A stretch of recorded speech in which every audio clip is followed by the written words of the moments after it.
You probably know Dean Stockwell from several prominent roles he's played in the past 15 or so years, from a stint in Battlestar Galactica to a role in the 90s action movie Air Force One.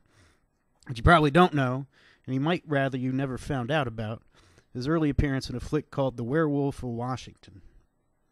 Made in 1973, Werewolf of Washington reveals its rather straightforward gimmick in its title.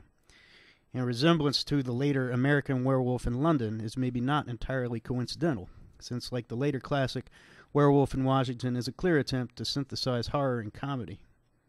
The resemblance is so striking that one wonders whether the makers of the latter might have taken some inspiration from the first. Don't be fooled, though. American Werewolf in London is so different a style of film that even comparing the two seems frivolous. Even so, Werewolf in Washington has some interesting ideas of its own, and enough fitfully campy, amusing moments to make it worth a watch. The movie essentially begins on a dimly lit forest road in Hungary, where Jack Whittier, played by Stockwell, is driving with his translator Giselle to the airport to fly back to America. A reporter who had arranged a transfer to Hungary to discreetly end an affair he'd been having with the daughter of the U.S. president. Jack has been forced to return to America after the president learns, erroneously, that Jack was exiled to Eastern Europe for having a too friendly attitude toward the administration, and offers him a job. Already we've got a lot more plot than the typical werewolf movie usually offers, so much so that much of this backstory is provided in a lengthy voiceover prologue before the movie even begins. As is true just about any time anyone is driving in an Eastern European countryside at night, Jack runs off the road to avoid running over an eerie figure in the middle of it. After scolding the man, Jack discovers the car won't start. Anxious to make his flight, he follows the man to what appears to be a coterie of gypsies, who behave cryptically toward him, refusing to help him find a telephone, and insisting he spend the night because of the full moon. As Jack haggles, Giselle finds herself menaced by an actually rather adorable small wolf. Jack is able to dispatch it, but is bitten in the process. Once dead, the wolf, in reality a lycanthrope, transforms back into human form as the son of one of the gypsy women. In a panic, Jack tries to confess the murder to a local communist official, but this official, who doubtless knows about the local werewolf phenomenon and is accustomed to covering it up, denies that any murder has occurred and sends Jack and Giselle on their way. We then jump to Washington, D.C., where Jack is attending a fancy party being thrown by the President of the United States. We overhear several conversations suggesting the country is in the throes of a deep political schism and suggesting the presidency to be under siege by the press and the Congress. Property in Maryland, and now a lot of these jerks just want to come and they want to give it to the communists. Just give it. Isn't that right, Maurice? I mean, you agree with me, don't you, honey?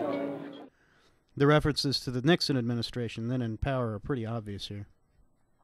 The president briefs Jack on his new job as press secretary and confesses to some internal difficulties in his administration, particularly with a new Supreme Court nominee, whose wife, Mrs. Captree, is, even as they speak, making no secret of her extremist political views and her intention to make a book on her husband's political position. Unless some way can be found to make the nominee leave his wife, the president worries the nomination will go down to defeat. After the party, though, Mrs. Captree is killed by a werewolf while stumbling drunkenly home. How convenient. The next day, the editor of Jack's old paper inadvertently reveals to the president that Jack's transfer to Bucharest was due to personal reasons, not because of an adversarial relationship with the press, thus putting his job in jeopardy. She too turns up dead later that night in one of the silliest murders in the werewolf movie pantheon. Once the killing starts, Werewolf in Washington, works with some of the usual Jekyll and Hyde movie tricks. Jack, soon, a little too soon to be plausible, suspects that he may be the one responsible for the killings and evades Marion, the president's daughter, with whom he is once more becoming involved, because he fears that he may not be able to keep himself from harming her. At the same time, he starts acting more erratically toward the president and his men as he grows more desperate to convince them that he is guilty of the murders and not a war-protesting couple suspected by the administration for political and racial reasons. The more he tries to convince the people around him, the more certain they become that the African-American couple are guilty. Not long after, the couple are attacked.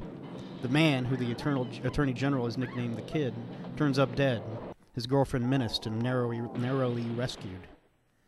It's not totally clear why the wolf kills the Kid, the first victim who isn't a prominent public figure, but I'd speculate that it's because the racial suspicion cast on him as the perpetrator of the crime is making it more difficult for the untransformed Jack to get his co-workers to accept his own confessions. I think it will be 14-7. Now in our booth, we have instant replay. I think I'm a werewolf. If this is true, then who is making the decisions? Is Jack inwardly communicating with his own alter ego, sending the wolf on hit jobs? Or does the wolf itself want to stop killing, and does it know of Jack's desire to get the president's men to believe him? This is usually the essence of the werewolf story, the idea that at first the Jekyll and Hyde personalities seem discreet, but as the movie goes on, it gets harder to tell them apart or be clear on who's making the calls. But where the movie is, in a lot of ways, very conventional, in a lot more, it's clearly playing around. It begins as a more or less straight horror, flirts with political drama briefly, then spends the rest of the movie as a largely broad slapstick comedy. Every killing is thoroughly ridiculous, although the menacing of the Kid's girlfriend has some off-putting sexual overtones. And several other scenes border on Three Stooges-level foolery, such as a scene when a transforming Jack gets his swelling lycanthropic fingers stuck in the ball while he's bowling with the president in the White House, or a scene when he has the staff restrain him in a locked room to keep him from killing once he transforms. I get the impression this comedic approach is derived from the Ted Flicker political comedies like The President's Analysts. But director Milton Moses Ginsberg has some other ideas and tricks on his mind as well. He borrows a convention from late 60s docudramas Petulia and Medium Cool, the abrupt jump cut meant to convey an internal thought. The omission of any flashback style in transition, such as a close-up on the person having the thought, tends to collapse external events and internal visions. It's really awful about Mrs. Crabtree, isn't it? And those shoes they found, that's weird. Also, the relationship between the werewolf and the administration is oddly complicit, as though the werewolf were acting as an assassin for the government. His victims are mostly the president's political enemies, after all, and when a mini-me-esque military scientist named Dr. Kist, and not to be confused with an actual person, stumbles on the creature, naturally he immediately ruminates on how the beast might be turned into a weapon. Later, during a staff meeting, the Joint Chiefs are talking calmly and bureaucratically about the indiscriminate U.S. bombing campaign being waged in Southeast Asia, and a panicking mid-transformation Jack is forced to leave the room in a conspicuously agitated state. It's hard not to contrast the general's inhuman calm with Jack's subhuman frenzy, as though he were embodying the true emotional and psychic content of what they're so coldly discussing. Eventually, Jack convinces the administration that he's the killer by plotting the werewolf's killings on a map and showing that they describe a pentagram. Typically, this is a rather trite idea. But here it takes on a certain relevance because the design of Washington is itself quite abstract. It's a lattice of lettered and numbered streets with diagonal roads and named after states superimposed on it. So here the pentagram drawn over the map feels not like a sinister order superimposed on the randomness of nature, but simply a third-order design, not at odds with the city but in sync with it, as though the city and the werewolf were working in tandem. In short, on first viewing, the movie's elaborate plot and surprising descent into slapstick are likely to frustrate viewers and thwart their expectations. But watch it again. There are a lot of subtle things going on in this film that make it, in my opinion, one of the most thought-provoking entries in the Mill Creek collection, and a quirky offering Dean Stockwell should be proud to have helped to bring us.